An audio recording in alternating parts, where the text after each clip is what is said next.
cold in Tulsa, Oklahoma. Yeah, that's right. They're seeing ice just to their south. They had an epic ice storm yesterday. That ice has moved down to North Texas, so Dallas-Fort Worth area. Metroplex is a mess right now. That ice extends up into Arkansas and western Tennessee. Look at all of that wintry weather.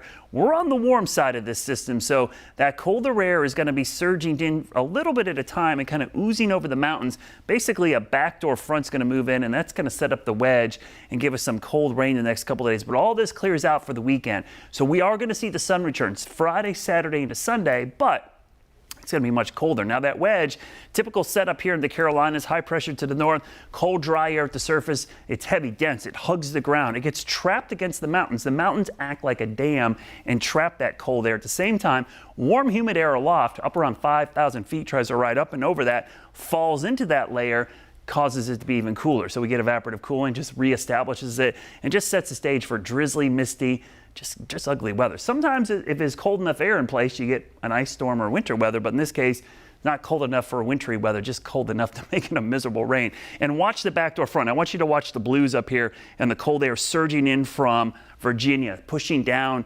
from the north to the south. We call that a backdoor front because typically fronts would move this direction. This front's coming in the completely opposite direction. And so tomorrow during the day, the temperature actually falls as we get into the afternoon. So it'll be warmer tonight in the middle of the night than it will be in the middle of the afternoon tomorrow. And once that cold air gets locked in place, it sticks around. You see the waves of rain tomorrow. Backdoor front moves through. So even when it's not showing green on our futurecast, it's likely going to be mist or drizzle, and it's going to be persistent. There'll be waves of heavier rain, especially Thursday, and maybe a little bit of icing in parts of the mountains, depending on how deep the cold air is.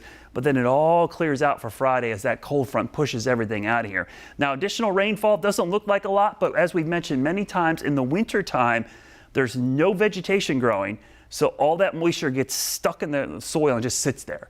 Trees aren't taking it out. An average tree growing, 50 to 150 gallons a day it's taken out of your soil. That's not happening right now. So the water's just sitting there. Your grass isn't doing that. There's no sun. The sun angle's low. It's cool, so no evaporation. So this moisture, if this was to happen in the middle of the summer, be dry in an hour or two. In this case, it just sits there, and that's going to be the case. Now, this is the week that we get a chance, or we would have gotten a chance to go check out the comet E3 ZTF, but unfortunately, the clouds will keep us from seeing it. Now, you will not see this with the naked eye, regardless of what you read online. You are going to need binoculars or a telescope. It is just too dim and too small to see. But we're not going to see it the next couple of days, which it peaks.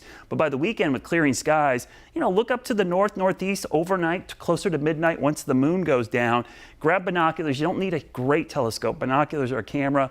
You look in the northeast sky. Of course, I'm going to try to get some pictures of it coming up later this week once the skies clear out. And if you don't know where to look, go check out our Weather IQ page. We got a nice video on there. I'll show you exactly where to look over the next couple of days. Rain tonight, tomorrow, so no chance to see that comet because it's cloudy. But by Friday, Saturday, skies will clear out. It'll be chilly, but we will have the chance to see it. The next week, guess what?